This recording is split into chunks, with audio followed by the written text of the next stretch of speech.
ನಮಸ್ಕಾರ ಸ್ನೇಹಿತರೆ, ನಾನು ಮಾರುತಿ ಬನ್ನಗೋಳ್. ನೀವು ನೋಡ್ತಾ ಇರೋದು 24. ಮಾಮ ಮಲ್ಹಾರ್ ರಾವ್ ಅವರಾಗಿರ್ಬೋದು, ತಂದೆ ಅವಳನ್ನ ಏನ್ ಮಾಡ್ತಾರೆ, ಸುಬೇದಾರ್ ಮಲ್ಹಾರ್ ರಾವ್ ಅವರ ಮಗ ಖಂಡೇರಾವ್ನಿಗೆ ಮದುವೆ ಮಾಡಿ ಕೊಡ್ತಾರೆ. ತುಂಬಾ ಅವರ ಇತಿಹಾಸವನ್ನ ಓದ್ತಾ ಬಹಳಷ್ಟು ಇತಿಹಾಸದ ಪುಟಗಳನ್ನ ತೆರೆದು ಹೋದಂತೆ ಒಂದೊಂದು ವಯಸ್ಸು ಅವರದ್ದು ಬೇರೆ ಬೇರೆ ವಯಸ್ಸಿನಲ್ಲಿ ಅವರ ಮದುವೆ ಆಯಿತು ಅನ್ನೋ ಉಲ್ಲೇಖಗಳು ನಮಗೆ ಬರ್ತಾ ಇದ್ದಾರೆ. ಆದ್ರೆ ನಾವ್ ಯಾವ್ದನ್ನ ಟೀನ್ ಏಜ್ ಅಂತ ಕರಿತೀವಿ, 13 to 19 ಏಜ್ ಅಂತ ಕರಿತೀವಿ.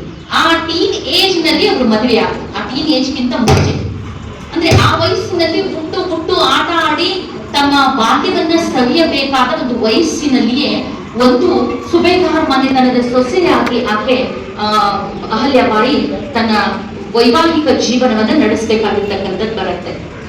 ಅವರ ಜೀವನ ನಮ್ಗೆಲ್ಲ ಗೊತ್ತಿರೋ ಹಾಗೆ ಅಂತಃಪುರದ ಅರಮನೆಯ ರಾಣಿಗಳೆಲ್ಲ ಸುಖದ ಸುಪ್ಪತ್ತಿಗೆ ಇರ್ತಾರೆ ಅನ್ನೋದೆಲ್ಲ ಭ್ರಮೆ ಅದು.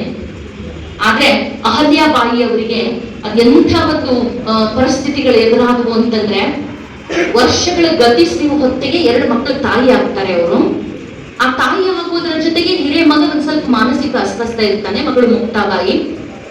ತದನಂತರದಲ್ಲಿ ಅವರಿಗೆ ಒದಗಿರ್ತಕ್ಕಂಥ ಪರಿಸ್ಥಿತಿಗಳಿದೆಯಲ್ಲ, ಆ ಸಂದರ್ಭದಲ್ಲಿ ಭಾರತವನ್ನ ಆಳ್ತಕ್ಕಂಥ ಮೊಘಲರಾಗಿರ್ಬೋದು, ಆದಿಲ್ ಶಾಹಿಗಳಾಗಿರ್ಬೋದು, ಪೇಶ್ವೆಗಳಾಗಿರ್ಬೋದು, ಈ ಮೊಘಲರ ಕೊನೆಯ ಆಡಳಿತ ಔರಂಗಜೇಬನ ಒಂದು ಅನಾಹುತಗಳೇನಿತ್ತಲ್ಲ, ಅದು ಇವಾಗ್ಲೂ ಕೂಡ ಮಾಸದೇ ಇರ್ತಕ್ಕಂಥ ಒಂದು ನಮ್ಗೆ ನೆನಪುಗಳು.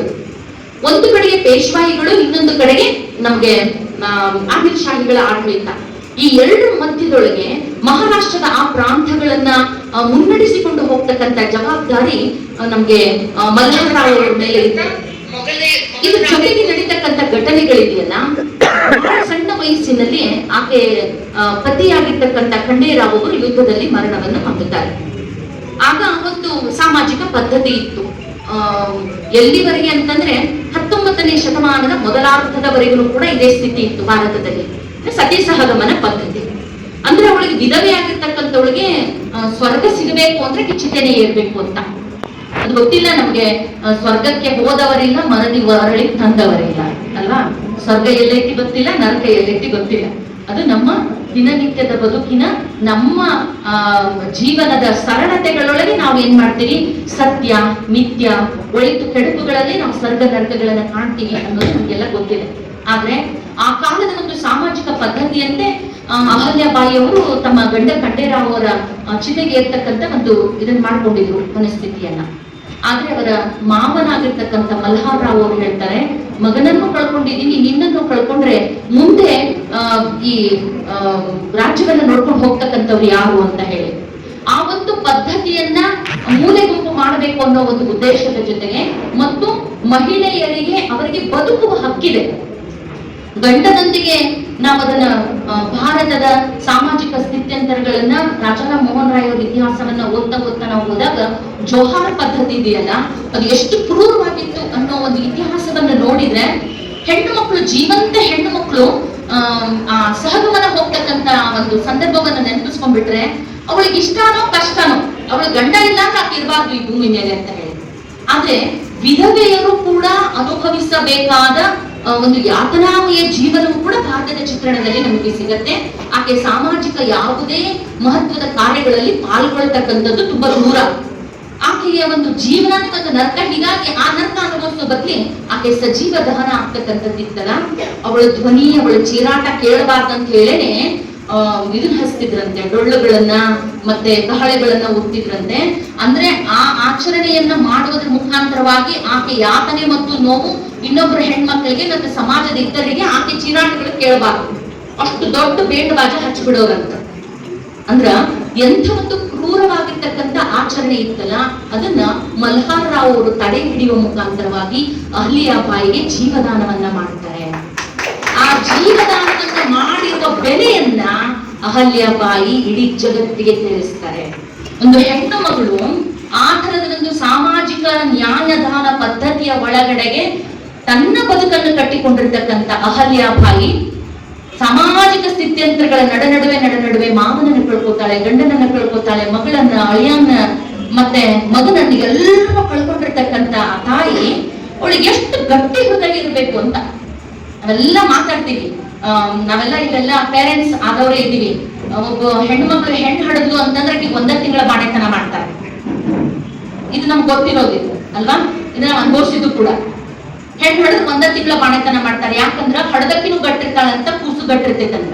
ಅಂದ್ರೆ in nature by nature she is a powerful being a motherhood. ಯಾವುದು ಪ್ರೊಡಕ್ಟಿವಿಟಿ ಹೆಣ್ಣಿನಲ್ಲಿ ಇದೆಯಲ್ಲ, ಅವಳು ತುಂಬಾ ಸ್ಟ್ರಾಂಗ್ ಆಗಿರ್ತಾಳೆ ಅನ್ನೋದು, ಮಾನಸಿಕವಾಗಿ ದೈಹಿಕವಾಗಿ. ಆಕೆ ತನ್ನೊಳಗೆ ಇನ್ನೊಂದು ಜೀವಿಯನ್ನ ಹುಟ್ಟಿಸುವ ಒಂದು ಸಾಮರ್ಥ್ಯ ಆಕೆಯಲ್ಲಿ ಇರುತ್ತಲ್ಲ, ಆಕೆ ಇನ್ ನೇಚರ್ ಬೈ ನೇಚರ್ ತುಂಬಾ ಗಟ್ಟಿ ಇರ್ತಾಳಂತ. ಗಂಡು ಹಡದವ್ರು ಹೇಳ್ತಾರ 3 ತಿಂಗಳು ಬಾಣೆತನ ಮಾಡ್ತಾರ, ಗಿಂಡಿಲಿ ನೀರು ಹಾಕಿ ಕೂಸಿನ ಬೆಳೆಸ್ತಾರ. ಇದೆಲ್ಲರಿಗೂ ಗೊತ್ತೈತಿ. ಮತ್ತ ಆ ಗಂಡು ಮಗುವಿನ ಪ್ರಕೃತಿ ಬಹಳ ಸೂಕ್ಷ್ಮ ಇರ್ತೈತಂತ. ಇದೆಲ್ಲರಿಗೂ ಗೊತ್ತಿರೋದು, ನಾನೇ ಮುಟ್ಟಿಸ್ಕೊಂಡು ಹೇಳಾಕತ್ತಿಲ್ಲ. ಮತ್ ಇತ್ತೀಚಿನ ದಿನಗಳನ್ನ ನಾನು ನೋಡ್ತಾ ಇದ್ದೀನಿ. ಕಳೆದ ಒಂದು 15 to 20 days ಲಿಂದ 35 ವರ್ಷದವರಿಂದ 45 ವರ್ಷದ ಒಳಗಿನ ಎಷ್ಟೋ ಜನ ತುಂಬಾ ಹೆಲ್ದಿ ಆಗಿರ್ತಕ್ಕಂಥ, ಮತ್ತೆ ನಮ್ಮ ಸಾಮಾಜಿಕವಾಗಿ ಗುರುತಿಸ್ಕೊಂಡಿರ್ತಕ್ಕಂಥ, ಫಿಲ್ಮ್ ಇಂಡಸ್ಟ್ರಿಗಳಲ್ಲಿ ಗುರುತಿಸ್ಕೊಂಡಿರ್ತಕ್ಕಂಥ 5-6 ಜನ ನಟರು, ನಿರ್ದೇಶಕರು ನಿಧನರಾದರು ಹಾರ್ಟ್ ಅಟ್ಯಾಕ್ ಆಗಿ ಅಲ್ವಾ. ಯಾಕೆ ಈ ಮಾತನ್ನ ನಾನು ಇಲ್ಲಿ ಉಲ್ಲೇಖಿಸ್ತಾ ಇದ್ದೀನಿ ಅಂತಂದ್ರೆ, ಹೆಣ್ಣಿಗೆ ಯಾವುದೇ ಇಂತಹ ನೋವಿನ ಕುಸಿದು ಕುತ್ಕೊಳ್ಬಹುದಾಗಿರ್ತಕ್ಕಂಥ ಒಂದು ಸಂದರ್ಭಗಳು ಬಂದರೂ ಕೂಡ ನೋವನ್ನು ನುಂಗಿ ಬದುಕುವ ಶಕ್ತಿ ಈ ಪ್ರಕೃತಿಯ ತಾಯಿಗೆ ನೀಡಿದೆ ಅನ್ನೋದನ್ನ ನಾವು ಯಾವತ್ತೂ ಮರೆಯಬಾರದು.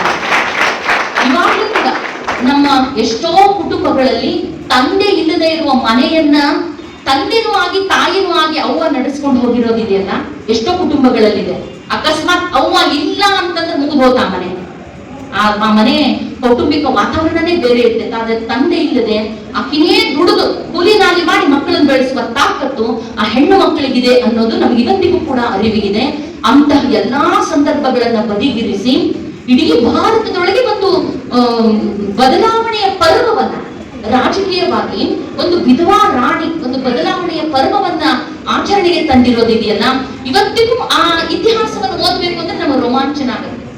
ಯಾರು ಮಾನಸಿಕವಾಗಿ, ನಾನು ಪುರುಷ ಮತ್ತು ಮಹಿಳೆ ಅಂತ ಅದನ್ನ ಡಿಸ್ಕ್ರಿಮಿನೇಟ್ ಮಾಡಿ ಹೇಳ್ತಾ ಇಲ್ಲ ನಾನು, ಅದು ಜೆಂಡರ್ ಬಯಾಸ್ಡ್ನು ಅಲ್ಲ, ಲಿಂಗಾಧಾರಿತವಾಗಿನೂ ಅಲ್ಲ, ಲಿಂಗಾತೀತವಾಗಿ ಯೋಚನೆ ಮಾಡ್ಬೇಕು.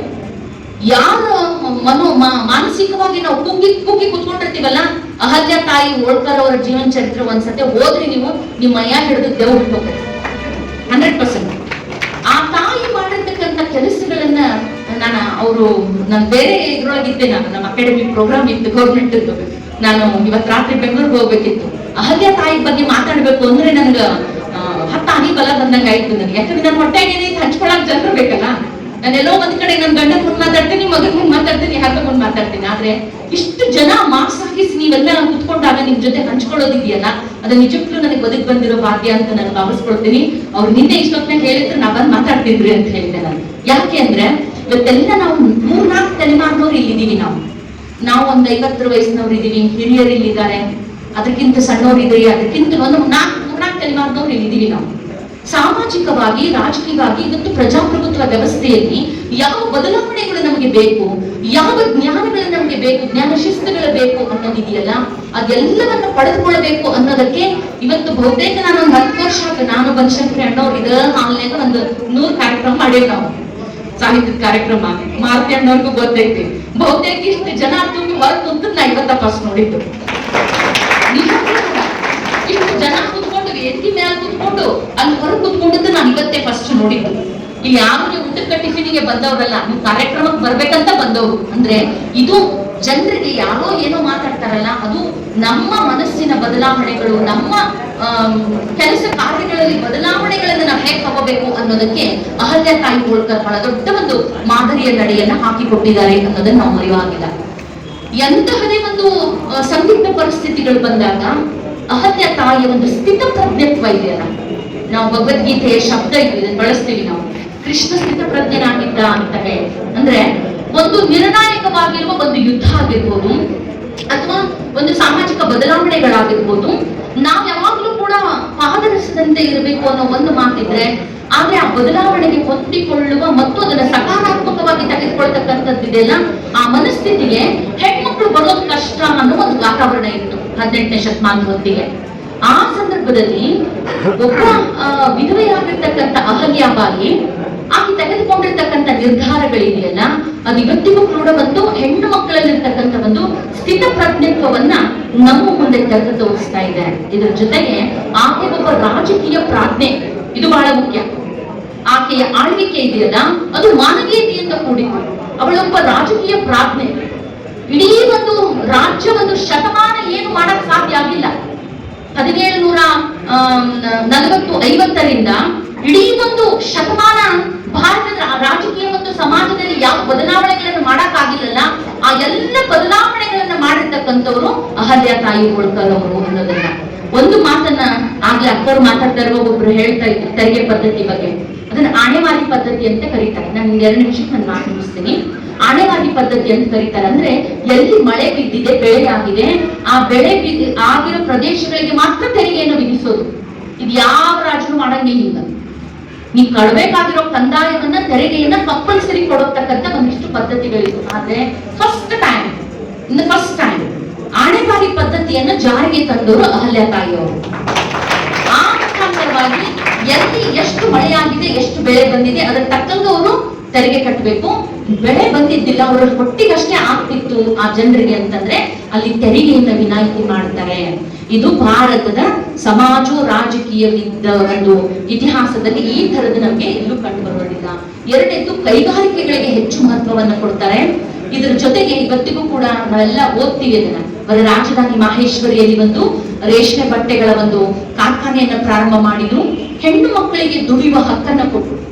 ವಿಶೇಷವಾಗಿ ಒಂದು ಹೆಣ್ಣು ಮಕ್ಕಳಿಗೆ ಮತ್ತು ವಿಧವೆಯರಿಗೆ ಆಸ್ತಿ ಹಕ್ಕನ್ನು ಕೊಟ್ಟರು. ನಾವಿವತ್ತು ಭಾರತದ ಇತಿಹಾಸವನ್ನು ಓದ್ತಾ ಎಲ್ಲ ಬಹುಪಾಲಿನ ರಾಜಾರಾಮ್ ಮೋಹನ್ ರಾಯ್ ಅವರ ಬದಲಾವಣೆಗಳನ್ನಷ್ಟೇ ಓದ್ಬಿಡ್ತೀವಿ. ಬಿಕಾಸ್ ನಾವು ಅದನ್ನ ಎಲ್ಲ ಓದ್ತೀವಿ ಅಂದ್ರೆ ಪಠ್ಯಗಳಲ್ಲಿ ಓದ್ತೀವಲ್ಲ, ಅದಷ್ಟೇ ತಲೆಯಾಗಿರ್ತೈತೆ ನಮ್ಗೆ. ಅದರದ್ದೇ ನಮ್ಮ ಟೆಕ್ಸ್ಟ್ ಗಳನ್ನ ಬಿಟ್ಟಿರ್ತಕ್ಕಂಥ ಓದುಗಳಿದೆಯಲ್ಲ, ಅದು ನಮ್ಗೆ ನೈಜವಾದ ರೀಡಿಂಗ್ಸ್ ಗಳನ್ನು ಕೊಡೋದೇ ಇಲ್ಲ.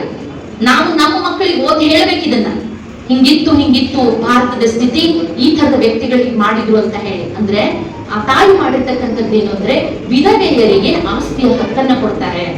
ನನ್ನ ಶಬ್ದ ಆಗ್ಲೇ ಬಳಸಿದೆ, ಸೆಲ್ಫ್ ಎಂಪವರ್ಡ್ ಅಂತ ಹೇಳಿ. ಯಾಕೆ ಈ ಶಬ್ದ ನಾನು ಬಳಸಿದೆ ಅಂತಂದ್ರೆ, ಯಾರೋ ನಮ್ಮನ್ನ ಅವಕಾಶಗಳನ್ನು ಕೊಟ್ಟು ನಮ್ಮನ್ನ ಸಬಲ ಮಾಡ್ತಾರಂತಲ್ಲ, ನಮ್ಮೊಳಗಿರುವ ಅಂತಃಶಕ್ತಿ ಇದೆಯಲ್ಲ, ಮಾಡ್ತಕ್ಕಂಥ ಮನಸ್ಸಿದೆಯಲ್ಲ, ನಾನು ಈ ಲೋಕಕ್ಕಾಗಿ ಬದುಕ್ಬೇಕಂತಕ್ಕಂಥ ಒಂದು ತಾಕತ್ತಿದೆಯಲ್ಲ, ಅದು ನಮ್ಮನ್ನ ಒಳಗೆ ನಮ್ಮ ಆತ್ಮಾಭಿಮಾನ ಮತ್ತು ಆತ್ಮ ಗೌರವದ ಉತ್ಕರ್ಷವನ್ನ ನಮ್ಮೊಳಗೆ ತುಂಬೋ ಕೆಲಸ ಇದೆಯಲ್ಲ, ಅದನ್ನ ಅಹಲ್ಯ ತಾಯಿ ಹೋಳ್ಕರ್ ಅವ್ರು ಮಾಡಿದ್ದನ್ನ ನಾವ್ ಯಾವತ್ತಿಗೂ ಮರೆಯೋ ಹಾಗಿಲ್ಲ. ಇದ್ರ ಜೊತೆಗೆ ತುಂಬಾ ಮುಖ್ಯವಾಗಿ ಅವರು ಮಾಡಿರ್ತಕ್ಕಂಥದ್ದು ಹೆಣ್ಣು ಮಕ್ಕಳ ಶಿಕ್ಷಣದ ಹಕ್ಕಿಗಾಗಿ ಹೋರಾಟ ಮಾಡ್ತಾರೆ. ಅದು ಆಗಿನ ಕಾಲದಲ್ಲಿ ನಾವೆಲ್ಲಿ ಕರ್ನಾಟಕದೊಳಗೆ ಅಗ್ರಹಾರಗಳಂತ ಕರಿತಿದ್ವಿ. ಆದ್ರೆ ಅಲ್ಲಿ ಮಠ ಒಂದು ಸಂಪ್ರದಾಯಗಳಿತ್ತು. ಯಾವ್ದೋ ಒಂದು ಗುಡಿಯೊಳಗ ಮಠದೊಳಗ ಸಾಲಿ ಕಲಿಸ್ತಕ್ಕಂಥ ಸಂಪ್ರದಾಯ ಇತ್ತು. ಅಂತಲ್ಲಾದ್ರೂ ಕೂಡ ಹೆಣ್ಮಕ್ಳು ಸಾಲಿ ಕಲೀಲಿ ಅಂತ ಹೇಳಿದ್ರು. ಅದೇ ಮುಂದೆ ಒಂದು ಕ್ರಾಂತಿ ಜ್ಯೋತಿಯಾಗಿ ಬೆಳಗಲಿಕ್ಕೆ ಕಾರಣ ಆಗಿದ್ದು ಅಂತಂದ್ರೆ ಸಾವಿತ್ರಿಬಾಯಿ ಫುಲೆ ದಂಪತಿಗಳಿಂದ. ಇದು ಒಂದಕ್ಕೊಂದು ಹೇಗೆ ನಮ್ಗೆ ಲಿಂಕ್ ಇದೆ ಅಂತಂದ್ರೆ, ಅವ್ರು ಮಾಡಿ ಹಚ್ಚಿಟ್ಟಿರುವ ಒಂದು ದೀಪವನ್ನ ಹೇಗೆ ಮತ್ತೆ ಒಂದು ದೀಪದಿಂದ ಇನ್ನೊಂದು ದೀಪ ಪ್ರಜ್ವಲಿಸುತ್ತೆ, ಹಾಗೆ ಅದನ್ನು ಮುಂದುವರಿಸ್ಕೊಂಡು ಹೋಗಿರ್ತಕ್ಕಂಥವ್ರು ಸಾವಿತ್ರಿಬಾಯಿ ಫುಲೆ ದಂಪತಿಗಳು. ಆ ಶಿಕ್ಷಣ, ಹೆಣ್ಣು ಮಕ್ಕಳ ಶಿಕ್ಷಣಕ್ಕೆ ಮಹತ್ವ ಕೊಟ್ಟಿರ್ತಕ್ಕಂಥದ್ದನ್ನ ನಾವು ಗಮನಿಸ್ಬೇಕು. ಇದೆಲ್ಲದರ ಜೊತೆಗೆ ನಾವು ಇತಿಹಾಸವನ್ನ ತೆಗೆದುಕೊಂತ ಹೋದ ಹಾಗೆ ಉತ್ತರ ಪ್ರದೇಶದ ಎಲ್ಲಾ ಇವತ್ತಿನ ಪವಿತ್ರ ಕ್ಷೇತ್ರಗಳಿಂದ ಹಿಡಿದು ರಾಮೇಶ್ವರಂ ವರೆಗಿನ ಬಹುತೇಕ 3554 ದೇವಾಲಯಗಳ ಜೀರ್ಣೋದ್ಧಾರವನ್ನ ಮಾಡಿರುವ ಯಾರಾದ್ರೂ ರಾಣಿಯರಿದ್ರೆ, ಭಾರತದ ರಾಣಿಯರಿದ್ರೆ ಅದು ಅಹಲ್ಯ ತಾಯಿ ಹೋಳ್ಕರ್. ಅಷ್ಟು ಜ್ಯೋತಿರ್ಲಿಂಗಗಳನ್ನ ಅವರು ಇದನ್ನ ಮಾಡ್ತಾರೆ. ನಾವ್ ಇವತ್ತು ಅಹಲ್ಯ ತಾಯಿ ಹೋಳ್ಕರ್ ಅಂತ ನಾವು ಗೂಗಲ್ ಅಲ್ಲಿ ಚೆಕ್ ಮಾಡಿದ್ರೆ ಸಾಕು, ಒಂದು ಪುಟ್ಟ ಶಿವಲಿಂಗವನ್ನ ಕೈಯಲ್ಲಿ ಹಿಡ್ಕೊಂಡಿರ್ತಕ್ಕಂಥ ಒಂದು ನಮ್ಗೆ ಅವರ ಇದು ಕಾಣಿಸ್ತಾ ಇದೆ. ಕಾಶಿಯನ್ನ ಪುನರುತ್ಥಾನ ಮಾಡೋದಷ್ಟೇ ಅಲ್ಲ, ಜ್ಞಾನವ್ಯಾಪಿ ಶಿವಲಿಂಗ, ಅಲ್ಲಿ ಜ್ಞಾನವ್ಯಾಪಿ ಮಸೀದಿ ಇದೆ, ಕಾಶಿ ನೋಡೋದಕ್ಕೆ ಗೊತ್ತಿದೆ. ಒಳಗಡೆ ಜ್ಞಾನವ್ಯಾಪಿ ಮಸೀದಿ ಇದೆ. ಔರಂಗಜೇಬ್ ಮಾಡಿರ್ತಕ್ಕಂಥ ಅಂತ ಅನಾಹುತವನ್ನ ಬದಿಗಿರಿಸಿ ಅವರು ಆ ಕಾಶಿ ವಿಶ್ವನಾಥ ಟೆಂಪಲ್ ಅನ್ನ ಪುನರ್ ನಿರ್ಮಾಣ ಮಾಡಿರೋ ಇತಿಹಾಸ ಇದೆಯಲ್ಲ, ಅದು ನೋಡಿನೇ ಕಣ್ಣಿಗೆ ನೋಡೇ ಆನಂದಿಸ್ಬೇಕು. ಕಳೆದ ವರ್ಷ ನಾನು ಹೋದಾಗ ಇಡೀ ಮಂದಿರಕ್ಕೆ ತಮ್ಮ ಮೈ ಮೇಲಿನ ಎಲ್ಲ ಆಭರಣಗಳನ್ನ ದಾನ ಮಾಡ್ತಾರೆ ಆ ತಾಯಿ. ಆಗಿನ ಕಾಲದೊಳಗ ಒಂದು 2.5 ಶತಮಾನಗಳ ಹಿಂದೆ 16 ಕೋಟಿ ರೂಪಾಯಿಗಳನ್ನ ಅವರು ದತ್ತಿ ದಾನಗಳನ್ನ ನೀಡುವುದರ ಮುಖಾಂತರವಾಗಿ ಎಲ್ಲ ದೇವಾಲಯಗಳ, ಸೋಮನಾಥ ದೇವಾಲಯ ಎಲ್ಲ ಏನೇನು ಮೊಘಲರ ಆಳ್ವಿಕೆ ಕಾಲದಲ್ಲಿ ಹಾಳಾಗೋಗಿದ್ವಲ್ಲ ಅದೆಲ್ಲಾ ದೇವಾಲಯಗಳನ್ನ ಪುನರುತ್ಥಾನ ಮಾಡ್ತಾರೆ. ಕೆರೆ ಬಾವಿಗಳನ್ನ ಕಟ್ಟಿಸ್ತಾರೆ. ನಮ್ಮ ಕನ್ನಡ ಸಾಹಿತ್ಯ ಚರಿತ್ರೆಯನ್ನು ಓದಿದವರಿಗೆ ಗೊತ್ತಿರ್ಬೋದು, ಕಸಬರವೆಂಬುದು ನೆರೆ ಸೈರಿಸಲಾಗುಡೆ ಪರಧರ್ಮಮಂ ಪರ ವಿಚಾರಮಂ ಅಂತ ಹೇಳ್ತಾರೆ. ಯಾಕಂದ್ರೆ ಕನ್ನಡ ವಿದ್ಯಾರ್ಥಿನಿಯನ್ನ ಕನ್ನಡದ ಪ್ರೊಫೆಸರ್, ಹೀಗಾಗಿ ಆ ಸಾಲನ್ನು ನಾನು ಹೇಳಲೇಬೇಕು. ಯಾವುದು ನಾವು ನಿಜವಾದ ಸಂಪತ್ತು ನಾವು ಗಳಿಸಿರೋದು ಅಂದ್ರೆ ಇನ್ನೊಬ್ಬರ ಧರ್ಮವನ್ನ, ಇನ್ನೊಬ್ಬರ ವಿಚಾರಗಳನ್ನು ಯಾರು ಗೌರವಿಸ್ತಾರೆ ಅವರು ನಿಜವಾದ ಸಂಪತ್ತನ್ನು ಹೊಂದಿದವರು ಅನ್ನೋ ಮಾತೇನಿದೆಯಲ್ಲ, ಅದು ನಮಗೆ ಅಹಲ್ಯಾಬಾಯಿ ಹೋಳ್ಕರ್ ಅವರ ಒಂದು ಜೀವನ ಸಾಧನೆಯಲ್ಲಿ ನಾವು ಕಂಡಿರಿಸಲಿಕ್ಕೆ ಸಾಧ್ಯ. ಅವರ ತುಂಬು ಜೀವನ, 20 ವರ್ಷಗಳ ತುಂಬು ಜೀವನದಲ್ಲಿ ಅವರು ಮಾಡಿರ್ತಕ್ಕಂಥ ಸಾಧನೆಗಳಿದೆಯಲ್ಲ, ಅದನ್ನು ನಾವು ಓದುವುದರ ಮುಖಾಂತರ ನಮ್ಮ ಮುಂದಿನ ಪೀಳಿಗೆಯವರೆಗೆ ಅದನ್ನ ದಾಟಿಸುವ ಮುಖಾಂತರವಾಗಿ ನಾವು ಅದನ್ನ ಇವತ್ತಿಗೂ ಕೂಡ ಸ್ಮರಣೀಯರಾಗಿರ್ತಕ್ಕಂಥದ್ದು. ನನಗೆ ಈಗಾಗಲೇ ಚೀಟಿ ಬಂದಿದೆ, ಈಗಾಗಲೇ ಬಹಳಷ್ಟು ಕಾರ್ಯಕ್ರಮಗಳನ್ನು ಕೂಡ ತಾವು ಹಮ್ಮಿಕೊಂಡಿದ್ದೀರಿ. ಇನ್ನಷ್ಟು ನನ್ನ ಹೊಟ್ಟೆಗಿನ ಮಾತು ಹಂಚ್ಕೊಳ್ಳೋದಿತ್ತು. ಮತ್ತೊಂದ್ಸಾರಿ ಎಲ್ಲರೂ ಕುತ್ಕೊಂಡು ಅಹಲ್ಯಾಬಾಯಿ ಹೋಳ್ಕರ್ ಅವ್ರ ಬಗ್ಗೆ ಎಷ್ಟು ಮಾತಾಡಿದ್ರು ಕೂಡ ಕಡಿಮೆನೆ. ಈ ಕಾಲಘಟ್ಟದ ಸಾಮಾಜಿಕ ಸ್ಥಿತ್ಯಂತರದಲ್ಲಿ ಒಂದು ಕೊನೆಯ ಮಾತನ್ನು ಹೇಳಿ ನನ್ನ ಮಾತನ್ನು ಮುಗಿಸ್ತೀನಿ. ನಾನು ನಿತ್ಯವೂ ಪತ್ರಿಕೆಯಲ್ಲಿ ನಾವು ಓದ್ತೀವಿ. ಯಾಕೆ ಈ ಮಾತನ್ನ ನಾನು ಒತ್ತಿ ಹೇಳ್ತಾ ಇದ್ದೀನಿ ಕೊನೆಗೆ ಅಂತಂದ್ರೆ, ಎಲ್ಲೋ ಒಂದು ಕಾಲಂ ಬರ್ತೈತಿ ನಮ್ಗೆ ರೈತರ ಆತ್ಮಹತ್ಯೆ ಅಂತ, ಹೌದಲ್ವಾ? ನಾವೆಲ್ಲರೂ ಓದಿದೀವಿ, ಅದ್ರ ಬಗ್ಗೆ ಎಲ್ರಿಗೂ ನಮ್ಗೆ ಒಳಗ್ ಮರಕ ಇದೆ ರೈತರ ಆತ್ಮಹತ್ಯೆ. ನಾನ್ ಪತ್ರಿಕೆಯನ್ನು ಓದ್ತೀನಿ. ನನ್ನ ಮನೆಯಲ್ಲಿ ಟಿವಿ ಇಲ್ಲ, ಯಾವುದೇ ಟಿವಿ ನೋಡಿದ್ರೆ ಒಂದು 35 ವರ್ಷ ಆಯ್ತು, ಓನ್ಲಿ ಪೇಪರ್. ಆ ಪೇಪರ್ ನಲ್ಲಿ ನಾನು ಒಂದು ಕಾಲಮ್ ಅನ್ನ ಎಕ್ಸ್ಪೆಕ್ಟ್ ಮಾಡ್ತಾ ಇದ್ದೀನಿ. ಏನಪ್ಪಾ ಅಂದ್ರೆ, ಯಾವ ರೈತ ಆತ್ಮಹತ್ಯೆ ಮಾಡ್ಕೊಂಡು ಸತ್ತಿದಾನಲ್ಲ, ಆ ಆತ್ಮಹತ್ಯೆ ಮಾಡ್ಕೊಂಡು ರೈತನ ಹೇಗೆ ಆತ್ಮಹತ್ಯೆ ಮಾಡ್ಕೊಟ್ಟಾಳನ್ನ ಅಂತ ನಾನು ದಾರಿ ಕಾಯಕತ್ತೀನಿ. ಮಾಡ್ಕೋಬಹುದಾ? ಯಾವೊಬ್ರು ಮಾಡ್ಕೋಬಹುದು ಅನ್ನುವ ಒಂದು ಮಾತನ್ನು ಕೂಡ ನಾವು ಹೇಳಲಿಕ್ಕೆ ನಮ್ಮ ನಾಲಿಗೆನೂ ಬರೋದಿಲ್ಲ. ಯಾಕಂದ್ರೆ ಸತ್ ಹೋದ, ಎದಕ್ ಸತ್ತಕ್ ಗೊತ್ತಿಲ್ಲ. ಸಾಲ ಮಾಡ್ಕೊಂಡ್ನೋ, ಅನೈತಿಕ ಸಂಬಂಧ ಇತ್ತು, ಅವೇನು ಸೆರೆ ಕುಡಿದ್ನೋ, ಎಲ್ಲರೂ ಬಿದ್ನೋ, ಕಳ್ಳಾಡ್ಕೊಂಡ್ನೋ, ಏನ್ ಮಾಡಿದ್ನೋ ನಮ್ಗೆ ಬೇಡ. ಆದ್ರೆ ಅವ ಬಿಟ್ಟು ಹೋಗಿರೋ ಬದುಕನ್ನು ಬದುಕ್ತಾ ಇದ್ದಾರಲ್ಲ, ನಿಜವಾಗ್ಲೂ ಕೂಡ ರೈತರ ಹೆಂಡತಿಯರ ನನ್ನ ದೃಷ್ಟಿಯಲ್ಲಿ ಒಬ್ಬೊಬ್ಬ ಅಹಲ್ಯಾಬಾಯಿ ಅಂತ ನಾನು ಭಾವಿಸ್ಕೊಳ್ತೀನಿ. ಯಾರಾದ್ರೂ ನಮ್ಮ ದೃಷ್ಟಿಯಲ್ಲಿ ಆ ರೀತಿ ಆತ್ಮಹತ್ಯೆ ಮಾಡ್ಕೊಂಡ ರೈತರ ಹೆಂಡತರಿದ್ರೆ ಅವರನ್ನ ನಾವು ಗೌರವಿಸ್ಬೇಕು. ಸಾಮಾಜಿಕವಾಗಿ ಅವ್ರು ನೋಡ್ರಿ, ಆಕೆಗೆ ಬಹಳ ದೊಡ್ಡ ಬ್ಯಾಂಕ್ ಬ್ಯಾಲೆನ್ಸ್ ಇರಂಗಿಲ್ಲ, ಮೈ ತುಂಬ ಆಭರಣ ಇರಂಗಿಲ್ಲ. She was not A fully literate also, ಅವಳಿಗೆ ಶಿಕ್ಷಣನೂ ಇರೋದಿಲ್ಲ. ಅಂತೆಲ್ಲಾದ್ರೊಳಗೆ 4 ಮನಿ ಮುಸ್ಲಿಂ ತಿಂತೀನಿ, ಕೂಲಿ ನಾಲಿ ಮಾಡಿ ಆದ್ರೂ ಕೂಡ ನನ್ನ ಮಕ್ಕಳನ್ನ ಬದುಕಿಸ್ತೀನಿ ಅಂತ ಬದುಕ್ತಾರಲ್ಲ, ನಿಜವಾಗ್ಲೂ ಕೂಡ ಭಾರತದ ಸಮಾಜದಲ್ಲಿ ಅಂತಹ ಛಾತಿ ಉಳ್ಳ ಹೆಣ್ಣು ಮಕ್ಕಳನ್ನ ನಾವು ನಿರ್ಮಾಣ ಮಾಡ್ಬೇಕಾಗಿದೆ. ಜೀವನದೊಳಗೆ ಏನೇ ಬಂದು ಕುಗ್ಗಿ ಕುತ್ಕೊಳ್ಳೋದಲ್ಲ, ಆ ಎಲ್ಲ ಸಮಸ್ಯೆಗಳನ್ನ ಎದುರಿಸಿ ಧೈರ್ಯವಾಗಿ ನಿಂತ್ಕೊಂಡು ಸಾಮಾಜಿಕವಾಗಿ ನಾವು ಬದುಕಿ ತೋರಿಸೋದಿದೆಯಲ್ಲ, ಅದು ಅಹಲ್ಯಾ ತಾಯಿ ಅಂತವ್ರು ಇರ್ಬೋದು, ಈ ನೆಲದ ಬೆಳವಡಿ ಮಲ್ಲಮ್ಮ ಇರ್ಬೋದು, ರಾಣಿ ಚೆನ್ನಮ್ಮ ಇರ್ಬೋದು, ಇಂಥ ಎಲ್ಲ ಭಾರತದ ರಾಣಿಯರು ನಮ್ಗೆ ಆದರ್ಶರಾಗ್ತಾರೆ ಅನ್ನೋ ಮಾತನ್ನ ಹೇಳಿ ನನ್ನ ಪದ್ಯದ ಒಂದು ಸಾಲನ್ನ ಹಾಡಿ ನನ್ನ ಮಾತನ್ನ ನಾನು ಮುಗಿಸ್ತೀನಿ. ಹೆಣ್ಣೆಂದರೆ ದೀಪವೋ ಬೆಂಕಿಯಲ್ಲ ಬೆಳಕು, ಹೆಣ್ಣೆಂದರೆ ದೀಪವೋ ಬೆಂಕಿಯಲ್ಲ ಬೆಳಕು, ಹೆಣ್ಣೆಂದರೆ ಪ್ರೀತಿಯು ಮಮತೆ ಎಂಬ ಮುಗಿಲು, ತಾಯಿ ಕರುಳಿದು ಆಕಾಶದಷ್ಟು ಅಗಲ, ಅಪರಿಮಿತದ ಕತ್ತಲೆಯೊಳಗೆ ವಿಪರೀತದ ಬೆಳಕ, ಅಪರಿಮಿತದ ಕತ್ತಲೆಯೊಳಗೆ ವಿಪರೀತದ ಬೆಳಕ, ಹೆಣ್ಣೆಂದರೆ ದೀಪವೋ ಬೆಂಕಿಯಲ್ಲ ಬೆಳಕು, ಹೆಣ್ಣೆಂದರೆ ದೀಪವೋ ಮಮತೆ ಎಂಬ ಮುಗಿಲು, ಹೆಣ್ಣೆಂದರೆ ದೀಪವೋ ಬೆಂಕಿಯಲ್ಲ ಬೆಳಕು.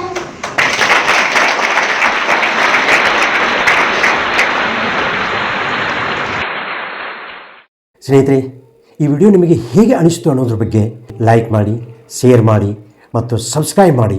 ಏಕೆಂದರೆ ನಮ್ಮ ಪ್ರತಿಯೊಂದು ವಿಡಿಯೋ ಮೊದಲು ನಿಮಗೆ ತಲುಪಬೇಕು. ನಮಸ್ಕಾರ.